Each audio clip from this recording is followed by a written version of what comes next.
You are listening to Leaders and Legends, a podcast featuring some of Indiana's most fascinating men and women whose impact has shaped our state, our communities, and us. Join us as we discuss their imprint on our history. Leaders and Legends is brought to you by Veteran Strategies Incorporated, your local veteran business enterprise specializing in public relations, media relations, public outreach, crisis communications, and digital photography. My name is Robert Bain, Principal of Veteran Strategies, former Deputy Chief of Staff to Mayor Greg Ballard, and Communications Director for the Indiana Republican Party. I'm honored to be your host for our discussion. You're listening to Leaders and Legends, a podcast presented by Veteran Strategies, a local veteran public relations enterprise, and sponsored by Girl Scouts of Central Indiana, the Crown Plaza Hotel and Grand Hall and Conference Center at historic Union Station, the McGinley Golden Ace Inn, and McAllister Machinery, your friendly neighborhood Caterpillar dealer. Thank you for joining us. Our guest today is Michael Browning. And on the list of people who have made a difference in this city for the last several decades, he is at the top, if not the very top. He personifies what it takes to build a great city, build a great neighborhood, and build a great team. Very few people work across the aisle and across lines and build a better coalition than Michael Browning. We're very happy to have you here. Thank you, sir. Well, thank you very much. I'm flattered. Well, we're flattered that you would take some time to talk to us a little bit. The theme, for lack of a better term, of the podcast is how people came together to build an Indianapolis that, quite frankly, didn't exist 50 years ago. And all cities transform one way or another, but Indianapolis particularly has changed. Tell us a little bit about where you're from originally and your career up until the time that you hit Indianapolis for the last 50 or so years. I was born and raised in Detroit, Michigan. Went to grade school, high school there. My father had iron ore steamship lines on the Great Lakes that was headquartered in Detroit. He owned an amusement park there, a couple of other businesses.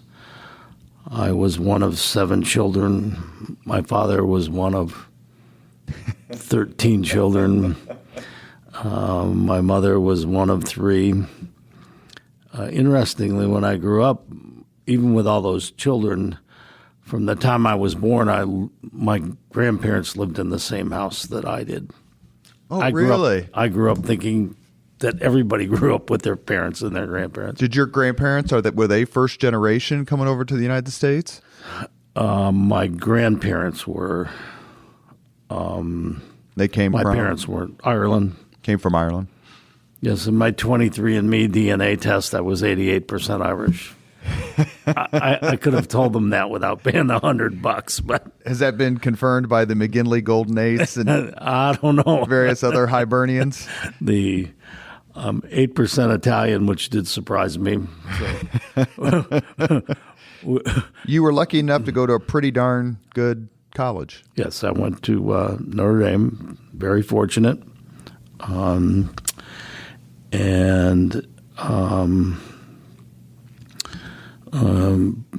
majored in finance. Graduated in '68. Great class. Great friends there. That's not a bad time to be at Notre Dame. There was a fellow who arrived in '64 who changed things quite a bit. Were you on campus when Ara Parsegian became coach? I'm sure it was part of it, but he and I came at the same time, so I know that. Who recruited whom? The Ara came. He got recruited really in the winter before, and when. But most of his recruits from that, the recruiting period was shorter back then, but in '64 when I entered, that was the year of John Hewart, a Heisman Trophy winner, Jack Snow, John Carroll, just a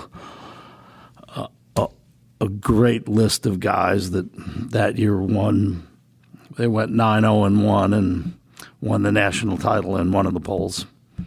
They were 9-0 and went to the Coliseum and were winning, and there was an injury, and they lost 20-17.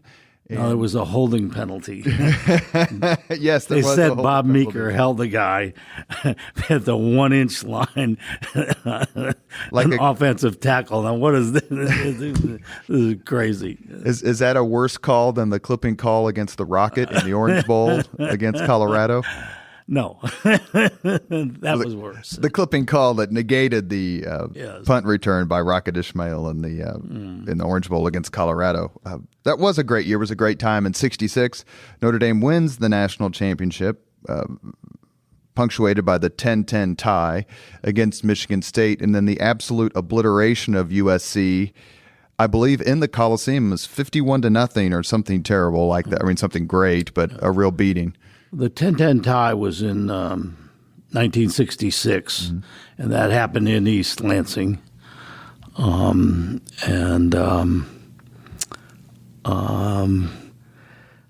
was there. You were in East Lansing for that game. It was very cold, and at the time, it didn't seem that unusual that we didn't go for the home run ball, if you will. It was very cold, very windy.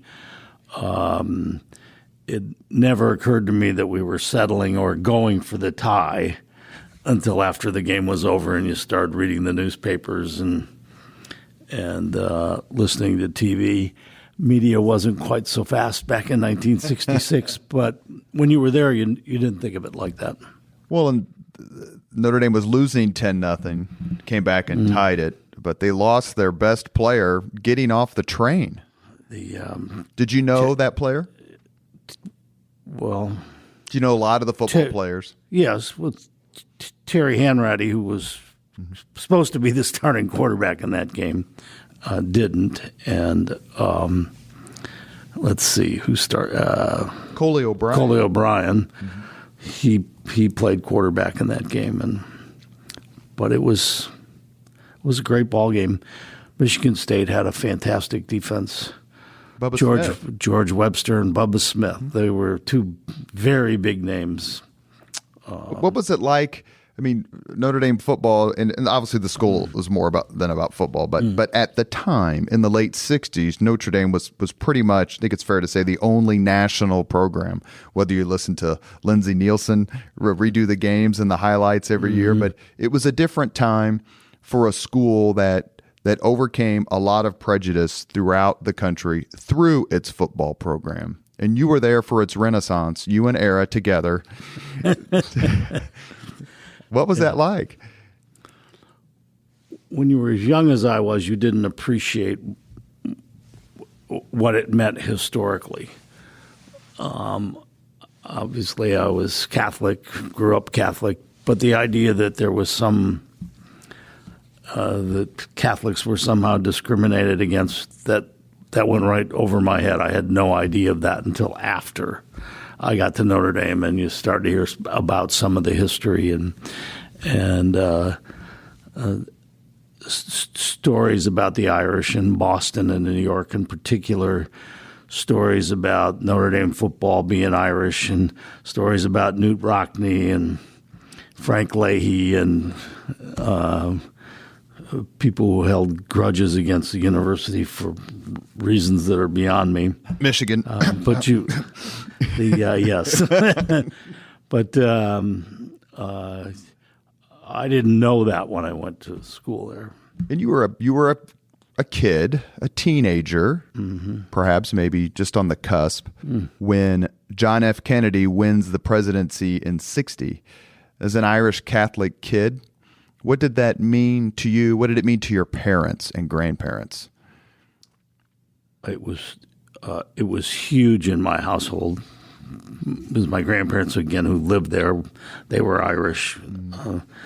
And everybody was terribly surprised, truly surprised. Nobody thought he was going to win. I was a junior in high school, and we got a day off because he won. I thought that was remarkable. Oh, I'm sorry. No, I was a junior in high school when he died. When he died. Yes, that was That was terrible. That's all we talked about for a week. There was a couple days off there, and all we did was watch TV and watch Ruby shoot Lee Harvey Oswald, and I'm eating breakfast watching this on TV. It was amazing. We try not to date these podcasts because they don't get posted in the order that they are recorded. But we are here on November 21st. So tomorrow is the anniversary, and I believe he was shot on a Friday, and tomorrow is Friday the 22nd. Yes. Where were you? You were in school and they stopped school. Talk about how you got the news.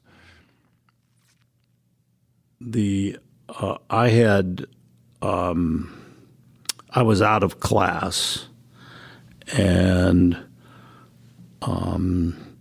somebody came down the hallway, I can't tell you who, and said they had just heard that.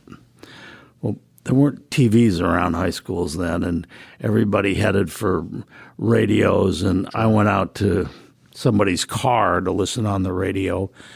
But again, it wasn't like today, and you had an announcer interrupt what he was doing to say, we've just gotten some terrible news. But they didn't report on it. They said, we'll be back when we have something else to share with you. Sure. So that's how I heard.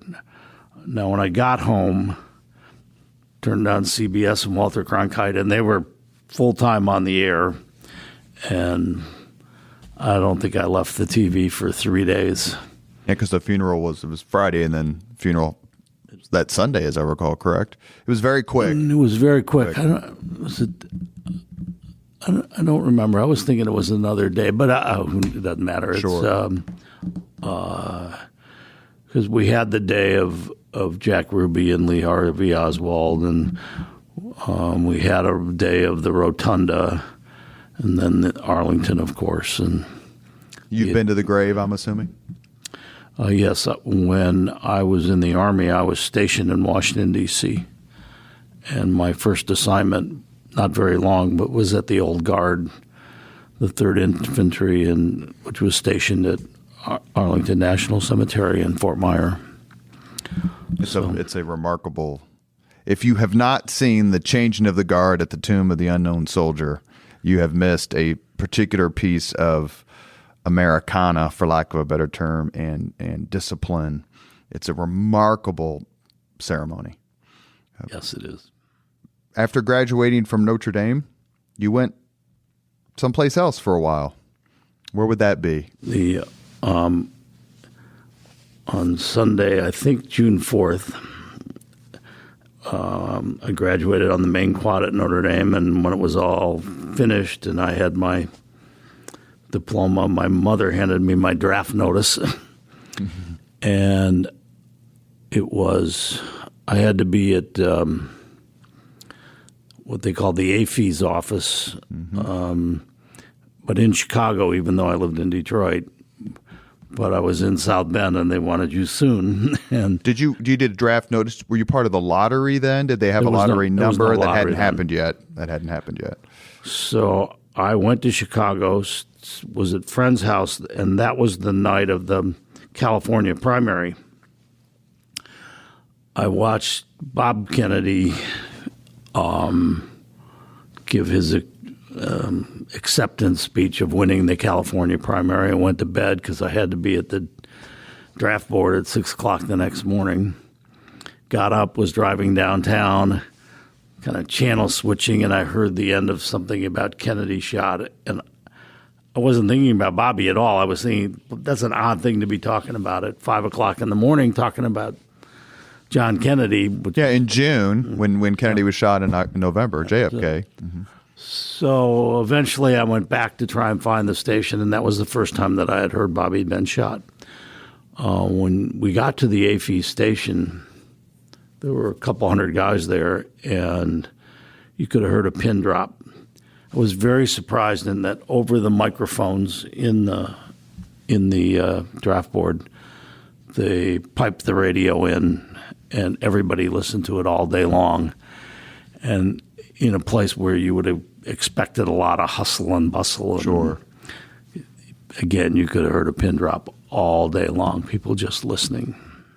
Well, we did a podcast with Mike Riley, whom you may know, who was the director of the 1968 Robert F. Kennedy campaign here in Indiana. And he talked a lot about that night in June and a lot of other things.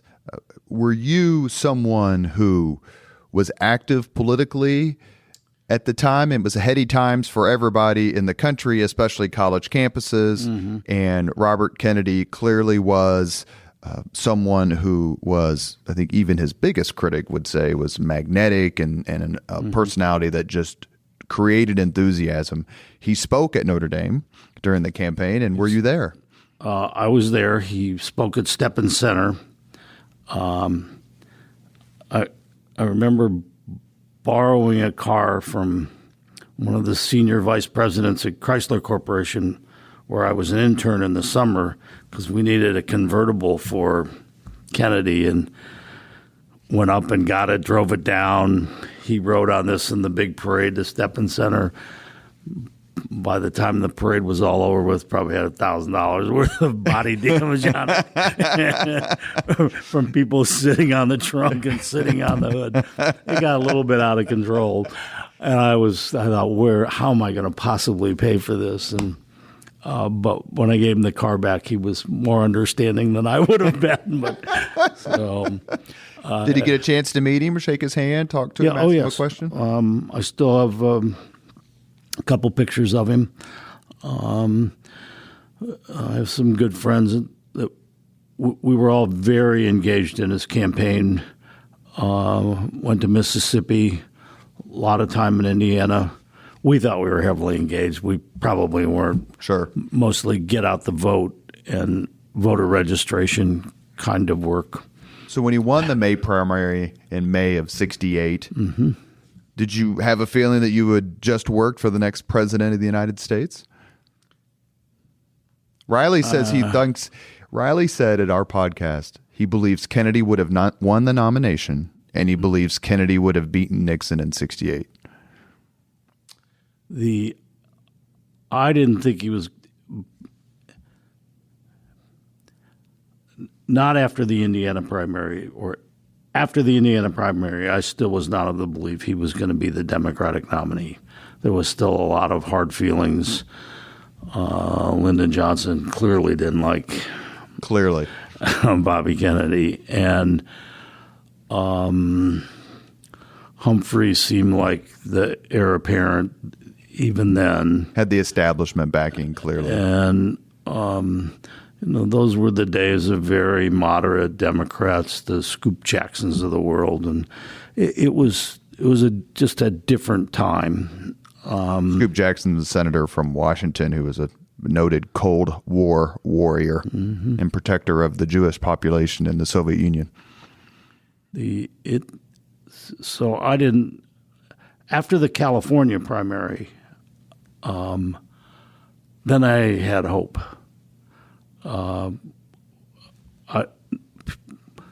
People didn't think of California in 1968 like they think of it today.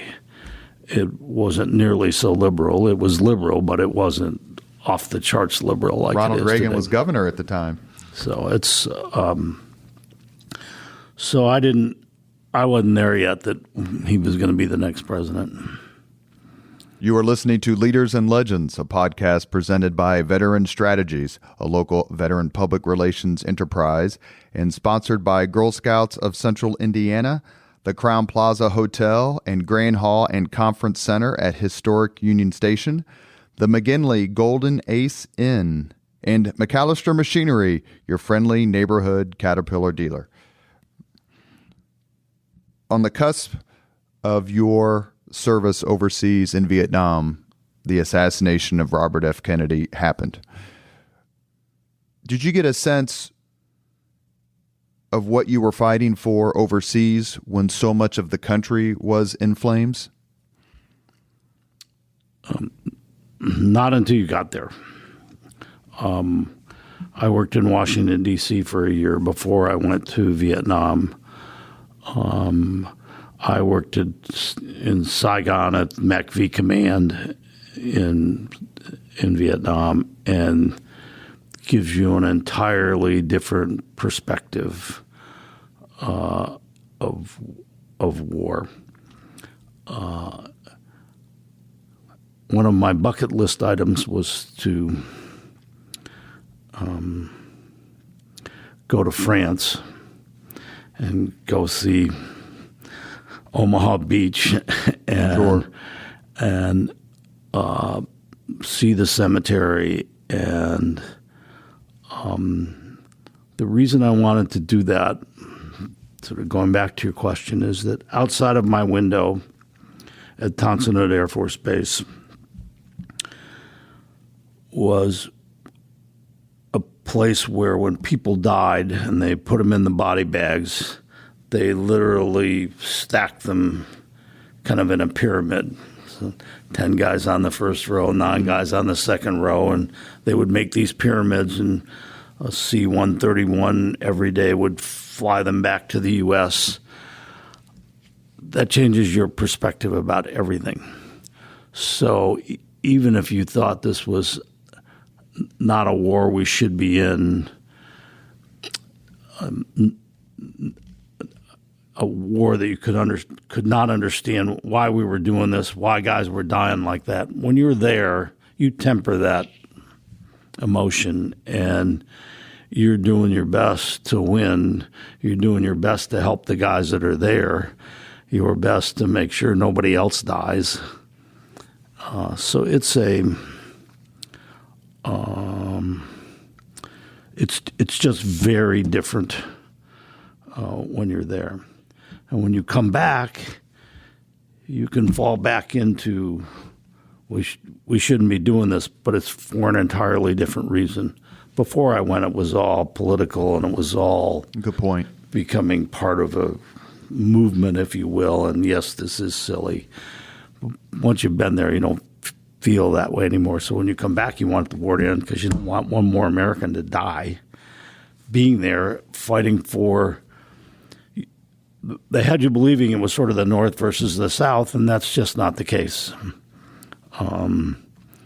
There were as many people in South Vietnam that didn't want the Americans there and wanted a singular country. By day, they acted as though they were on our side, and by night, they weren't. It was a country of extreme poverty. And we did a podcast with Medal of Honor recipient Sammy Davis. I'm guessing you know him or have met him. I know who he is, yeah. And he said a lot of the exact same thing, if I recall. Chris, you correct me if I'm wrong, where it's like, look, whatever you think of the war, when you're there and you're in the trenches or you're in the helicopter, you're really just caring about the guy next to you.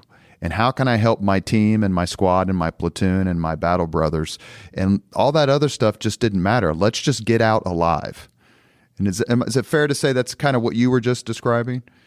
That's exactly it. And I remember reading this story one time. Senator Proxmire from Wisconsin had just left Vietnam, and he was back testifying or speaking in front of the Senate, and said he had been there and found out that we were dropping bombs in Cambodia. And he was sort of outraged about it. And I got thinking, well, first of all, I could have asked any one of 50,000 guys, and they'd have been happy to tell him that we were dropping bombs in Cambodia. It wasn't a secret? It definitely wasn't a secret. And secondly, we did that because when the B-52s came back and when the bombing runs were over, you couldn't land at Tonsinut with bombs on board, so they would drop them. And the, quote, Ho Chi Minh Trail came down through Cambodia, and it was nobody knew quite where they were, but that's where we dropped them. You could have dropped them in the Gulf of Tonkin, but we didn't. But at the time, I got thinking, what? The spin on this is so different than what actually happened. It was pretty easy to become cynical and sarcastic about the whole political atmosphere. When did once you you're leave there. Vietnam? 70, or June of 70. Yeah, June of 70. So you were there 71 when maybe. Nixon announced the incursion into Cambodia that led to the protests that eventually led to the Kent State shooting. Yeah, no, I went to a place called Parrot's Beak, which is Exactly. it's in Vietnam, but it's might as well be in Cambodia, and that's where the operation was run from. And so, yes, I was there. My son, I have a son who's 30 years old, and he's done, he's 11 Bang Bang, or he was before he got out, 11 Bravo Combat Infantryman. He did too. Sound familiar? I was 11 Bravo. I didn't end up doing that, but that was my MOS when I got drafted. And he did a couple of tours in Afghanistan. And one of the things that he said to me, and then we'll move on, is you don't talk to him much while he's there, obviously, and everybody has to be guarded. But subsequent, it's like, did you feel like you were doing something over there? And one of the things that he said was, I just don't know. Is that a feeling that you had, like, I'm here risking my life, and why am I here and not in graduate school or back on the block or what any of the other things you could do? You mentioned just a few seconds ago that didn't necessarily want you there. Did you really get that sense, like, leave, Americans, leave us alone?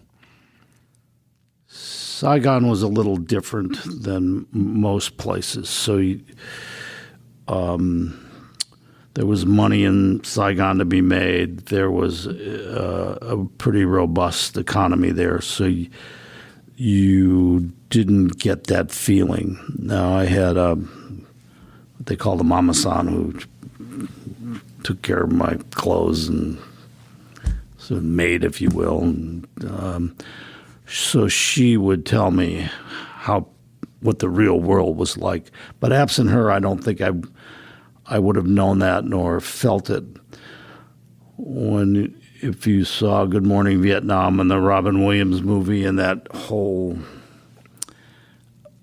underlying current that, again, that by day they were for you and by night they were against you, and you had the one guy that betrayed him. And I believe there was a lot of that going on. But when you're there, I didn't think that. And if you were talking about why am I here and I'd rather be home in graduate school, you were probably on R&R or you were in a bar at Cam Ranh Bay where you were kind of away from the war for a while. That didn't happen you didn't get out of the mess hall and start talking like that, because there were serious things going on, and you just didn't have that kind of conversation. Last question before we bring you back to the United States. Is there and we asked Sergeant Davis this, is there a Vietnam War movie that in your mind gets it right?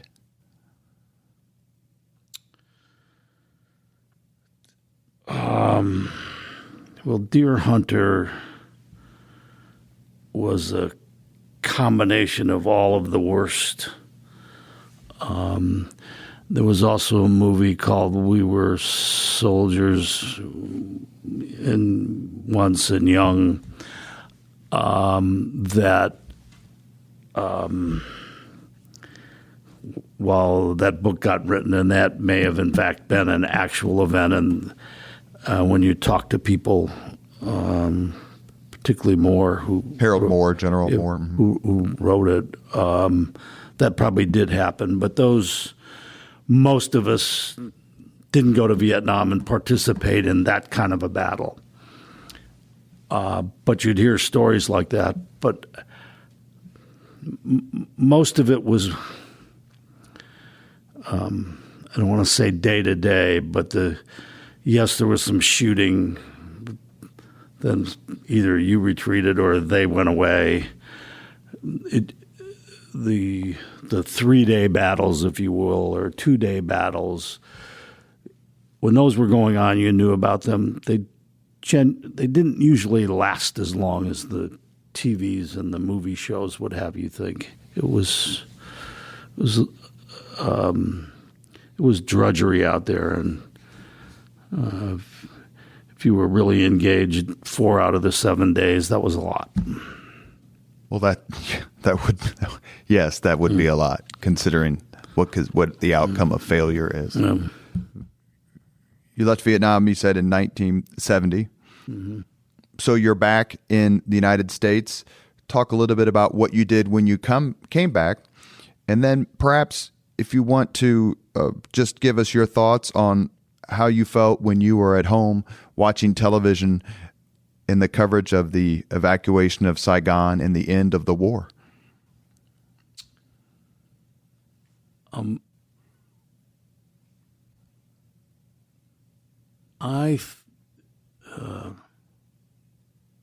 For me, once we had the evacuation, it was already a foregone conclusion, and it wasn't an emotional scene for me. It was just get out of there, let's get this done. I thought the POWs coming home was a much more cathartic moment than the airlift out of Saigon.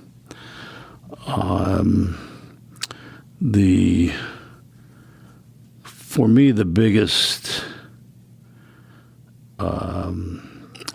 memory I have is when I came back. Soldiers were not treated the same way they are today. Nobody said thank you for your service. Which is a scene in that movie, We Were Soldiers. That's heartbreaking at the end. That's if you were a soldier and you were in uniform and you were traveling, you felt it. And not in the way that soldiers feel it today. No. People are much more cognizant today when a guy goes to Afghanistan or a guy goes to Syria or a guy's going to someplace in the Middle East and how awful an assignment that is. And that truly is for reasons that are inexplicable to me. And do you think being drafted as opposed to volunteering has anything to do with it? In other words, everyone who's served overseas post 9/11 has volunteered for the military, whereas you stated on the day you graduated, here's your induction notice. Once you were in that whole U.S. versus RA designation, that goes away. At least when you're overseas. Nobody talks about that. Nobody even... that's not an issue. You're part of the team. Can you shoot straight? Do you have my back? Having a bad attitude when you're in Vietnam about the war gets you an assignment where you can't possibly do something that's going to get somebody else hurt. You're in the garbage dump. You're in a place where you're out of circulation, if you will. You mentioned the emotions, and then we'll talk about Indianapolis for the rest of the podcast. I'm assuming you have been. Please correct me if I'm wrong, but what was it like when you walked down the sidewalk where the wall is? Again, I was. It isn't what I expected, and it was much. It had a much bigger impact than I expected. And having lived in Washington before there was a wall and seen all the monuments, I expected another monument. And yes, I'd seen a picture where it was black. But when you saw it in the picture... And it was controversial when it first came. It was first created. When you go there the first time and you've been and you see all those guys' names and the black aspect of it was very, very emotional. And that is an emotion and a memory that I still have. Most of them I've been able to close that book, move on to a different chapter. I remember when Governor Kernan pressed me really hard to go on a State Department POW trip back to North Vietnam. And I said, Joe, I got no demons, and I don't want to go back there and pick it up again. And I didn't go with him. I was going to ask you if you had gone back, because a lot of folks have. And we was talking about former Governor Joe Kernan, who was a POW in Vietnam. Actually, I have his POW bracelet, and I wear it quite frequently. And I can tell you the date he became a POW was May 7th, 1972. And he's a remarkable Hoosier veteran and legend. When you're over there and you see pictures of planes that get shot down, like that's why he was a POW, it's amazing to me. Any pilot, whether he went out in a parachute or not, that any of them lived. There was no place to land. It was a mess. And the ones who got shot down and had to eject over Hanoi or whatever, which I think was John McCain. I think he ejected over Hanoi. I could be wrong, and then they got just abused, for lack of a better term. Most of those guys got shot. I know that obviously some lived, but I'd say more got shot than went to a POW camp. Well, before we move on to Indianapolis, we can't thank you enough for your service. Thank you. When did you move to Indianapolis? 1976. What brought you here? I worked for a construction company in South Bend, Hickey Construction Company, and on their board of directors was Bob Welch. Also on that board of directors was Eric Parsegian. Oh, you're kidding. Did Welch go to Notre Dame? Yes. Mm-hmm. Bob Welch was a very, very prominent Indianapolis businessman who was cited by many, has been cited by many as one of the folks who could work across the aisle. He actually ran against Bill Hudnut for mayor and lost, and then they continued to work together. And unfortunately, he was killed with several others in a plane crash about 25 or so years ago. It was a very close election. I was there and actually didn't appreciate how close it was until somebody showed me recently. But it's so. Did he become a little bit of a mentor to you, Bob Welch? Yes, I was. I didn't have any intention of staying here. The company I worked for kind of lent me to him while he was engaged in some political activity, and I thought that I would go back or go somewhere.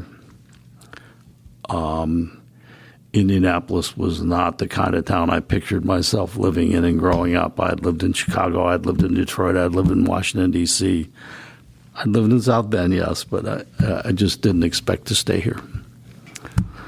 But I got lucky. And when did you start your own company, and what made you decide, you know what, I'm going to be an entrepreneur? Browning Investments is one of the singularly successful companies in Indianapolis and has been for decades, mostly because of Bob Gallant and his leadership, we should mention. But what made you decide to strike out on your own? It's not an easy decision. Bob had some financial difficulties related to the World's Fair in Knoxville, Tennessee in 1980. 83? I think it was 1980, maybe 81. No, maybe you're right. Maybe it was after that. But I bought R.V. Welch Investments from Bob in 1980 or 1981, and we were very small then. And I didn't know that. I didn't know that Browning Investments was. Yes, it's in fact, I kept that name for a long time before I changed it to Browning. I don't know why, but it seemed like the right thing to do at the time. I was fortunate in that I had some financial backing from Riley Industries, and we built a lot of office product up on North Meridian, a couple of the buildings downtown. And you've built some very prominent buildings downtown. Been very lucky. So 300 North Meridian and Capitol Center. Capitol Center's over 600,000 square feet. That's rarefied air in Indianapolis. Pan Am Plaza, is that correct? The Pan Am building? Pan Am Plaza. That was more of a community effort. We didn't make any money doing that. Lilly Endowment was very helpful in building Pan Am Plaza, not the building itself. The Sports Corp was actually the owner of the office building, Pan Am Plaza, and the garage. And so I was I was lucky enough to be involved in that. It financially had a bad ending, or we thought had a bad ending, and then it turned out to be very good for the Sports Corporation, and is the principal. The Sports Corp has a very good reserve, and essentially from the office building in the plaza. We did a podcast with Ryan Vaughn, the current president of the Sports Corp, and I want to ask you about sports for just a second in a minute, but anyone who knows you knows that your civic resume is without peer. You're up there, and I say this admiringly, with Jim Morris, with Bill Mays, with Yvonne Shaheen, with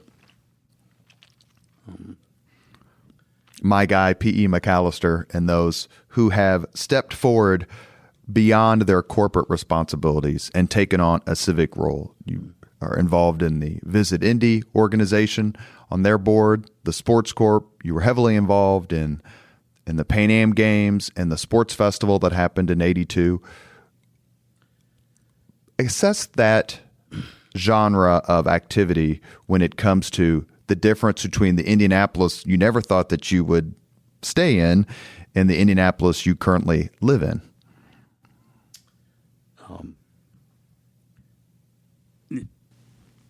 That answer could be a very long magazine article. I don't know if I can answer that in 5 minutes. But first, from at least from where I was, Jim Morris is without peer in that regard. He was the guy who went out and made it happen. Now, he had a lot of, Dick Lugar was the mayor and allowed Jim to go out and work on behalf of the city to get it started. And then Jim went to Lilly Endowment, and Tom Lake, who was president of Lilly Endowment then, without him, Jim didn't have the ability to get done what he got done. Lilly Endowment was a prime funder of the building of the Hoosier Dome. Yes, although there was a tax that was the big part of the money, but you have to admire the endowment in that virtually every project they ever did, they wanted public money in it, they wanted government money in it before they would put some money in it. And while there's probably some exceptions, almost everything I worked on, that's what I saw. And they were generally the last money in, not the first money in. You knew you had to go out and raise some money, and you had to put some things together, and you had to get the community on board before they were helpful. If I had told you in the mid-1970s, as you were in Indianapolis, wondering perhaps what the hell you're doing here, and when can I go back to a big city? If I had told you then that Indianapolis was going to throw the watershed, seminal, most highly praised Super Bowl in the history of the NFL, you would have said? No. I might not have answered the question because certainly it was so preposterous. But it. How proud of Indianapolis were you when that Super Bowl came off the way it did? The key to Indianapolis' success for most of the events that occurred in the early years was the volunteer core of the city. That's where the credit really goes. When you look at the number of volunteers at the National Sports Festival, our very first event, the number of volunteers at the Pan Am Games, and then you go to the 400 or 500 events we've had since, whether they're Final Fours or whether they're for a ping pong championship that you don't remember. That's the key. And that's been said multiple times on these podcasts, whether it's Mark Miles or Jim Morris, David Frick, who appeared with us and was phenomenal, Allison Millington, Greg Ballard. They've all said the same thing. There are headlines, and then there are the people who make the headlines happen. So what it took to make it happen, you couldn't have thought of. So when it was a guy named Larry Conrad who was heavily engaged in the opening ceremonies of the National Sports Festival, and he was the guy that kept talking about we had to have more volunteers for this, had more volunteers for that. Pretty soon we had a volunteer corps that was bigger than the number of athletes we had coming. But it changed how we did everything, and it truly was the difference in making Indianapolis work as it relates to those kinds of events. One of the things that's come out in the podcast, which my only experience with was that I had to move out of my barracks at Fort Ben Harrison because I was there at the time, and that's 1987, the Pan Am Games. We had Mark Miles on, who was kind of running the Pan Am Games, and we've actually reached out, and Ted Boehm, who was the overall head for Indianapolis, has agreed to come on the Leaders and Legends podcast. But Mark said this, and so did Bill Benner, someone I know you know, who was a podcast guest, that the Pan Am Games showed the world that Indianapolis could play globally when it comes to sports, sporting events, and putting on something, in this case, very short notice. What is your recollection of the Pan Am Games, and do you agree with that statement? Yes. We hosted a multi-sport, multilingual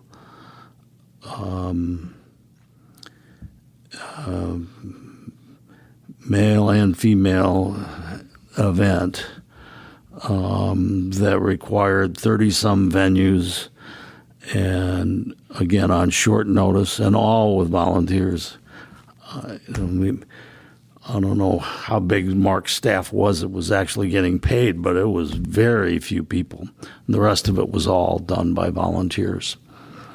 So if that didn't show people, well, it did, because we would then make bids on other events going forward, and people believed that we were real. When you think about 2012, hosting the Super Bowl, and you look at the bid and what it took to get the owners to say, first of all, we're going to go to a northern city. Exactly.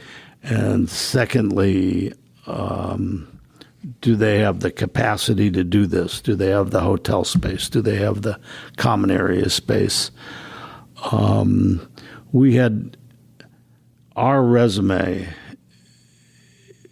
got us to the table.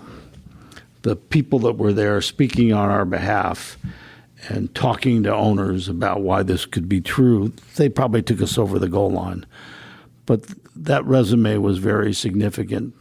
It's kind of what you pointed out about the Super Bowl. To this day, most times the Final Four is in Indianapolis.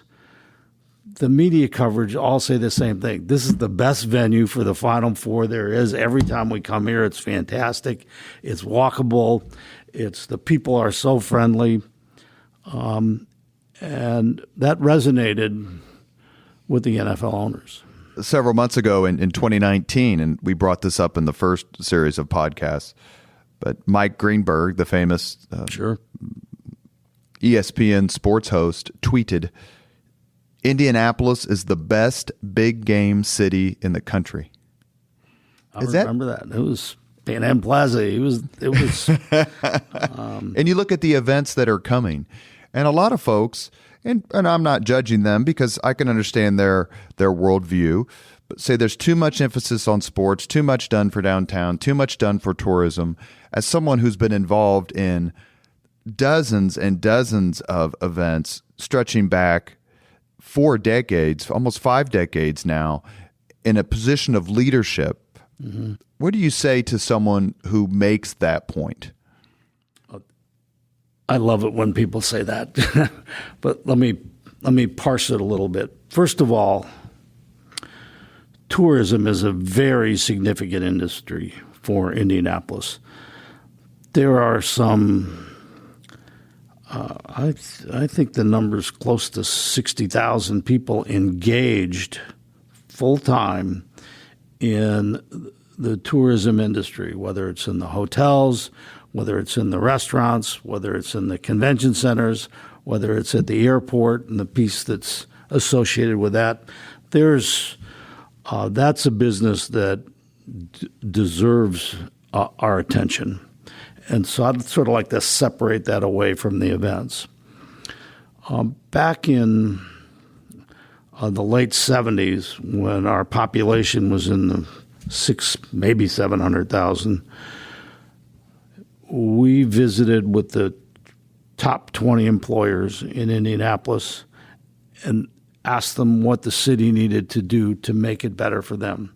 And the overwhelming answer was, we have a very hard time recruiting people to come and live in Indianapolis and work for our company. So the sporting movement, if you will, had nothing to do with sports.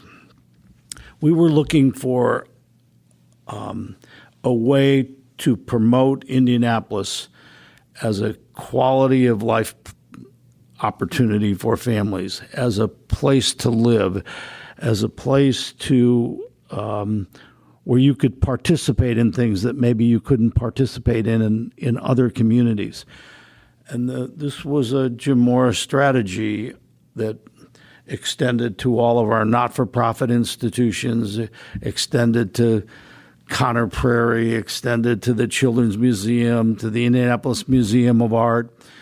And out of that came an idea that really started with the Clay Court Championship, make the event a better event, and it worked. So then we tried to find two other events that would work, and that led to the National Sports Festival, which, here we are today. Now we're going to host the college football playoff, which is sort of mind-boggling when you think about it, and the NBA All-Star Game and the Final Four in 2021, those three events. It was about putting Indianapolis on the map so that when people came here, they would want to stay.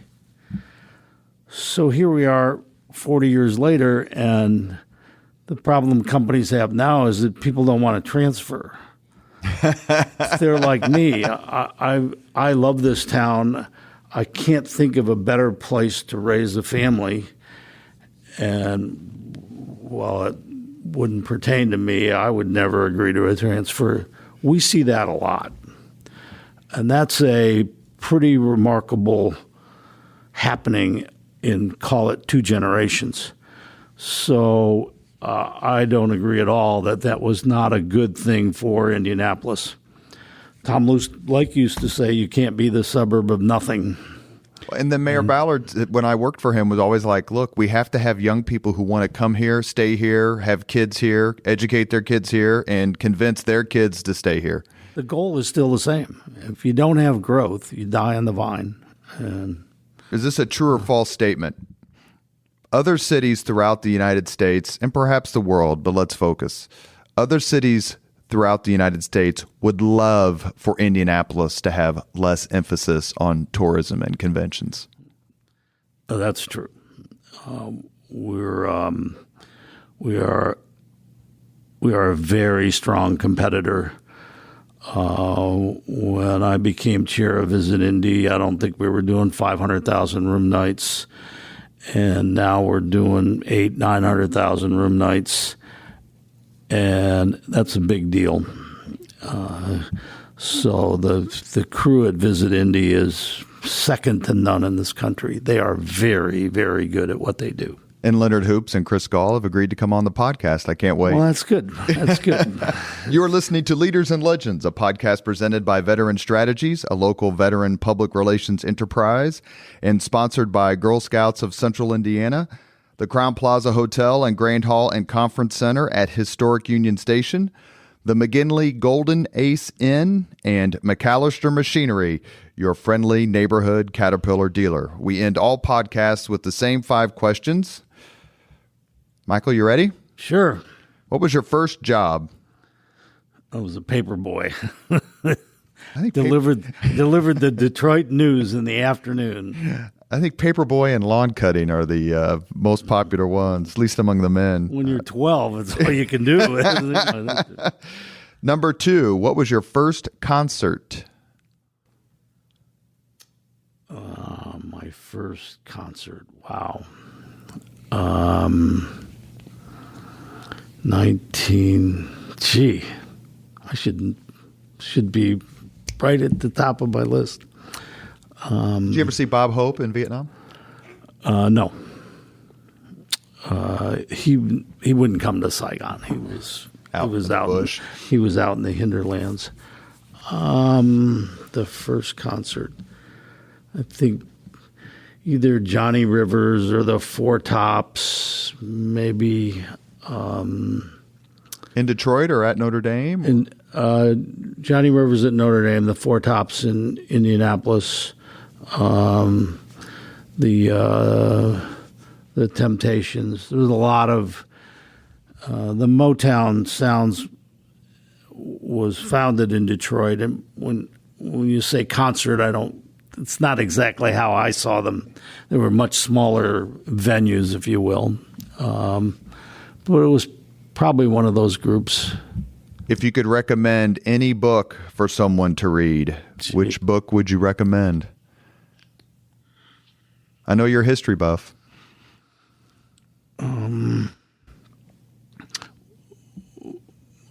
Well, only because I've just been to France. I read a bunch of Stephen Ambrose books, and it's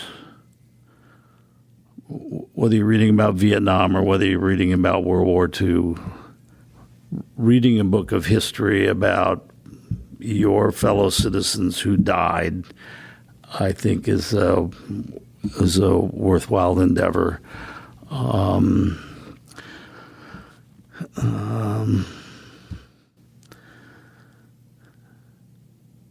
leave it at that because I can't come up with one that I think I would put my name on. Answer. Not everyone I know can make it to Normandy. It's not the cheapest trip. Fortunately, I've been there, and it's beyond overwhelming. When you walk in that cemetery, it is not what you think. And it just, wow. Number 4, if you could witness any event in history, be there in person as it happens, which event would you choose? I almost went to the inauguration of John Kennedy. I would have liked to have been there for that. I would have liked to have been in Rome for the election of this Pope. I think he's going to change the Catholic Church in a way that's long overdue. Pope Francis. Mm-hmm. Last question. A Jesuit, which is really surprising. So that's Question number 5. If you could have dinner with anyone living today, 2 hours off the record to discuss anything, whom would you choose?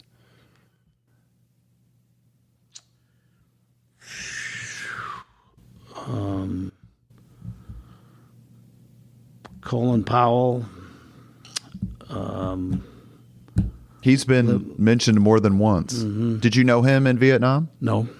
I just think he has a unique perspective that's not warped. He wasn't trying to build up a portfolio of things that he could talk about to sort of support his position.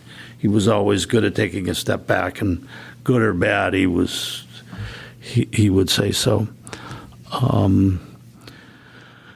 I thought Bill Clinton was a very good president. I think he got a lot done for the country.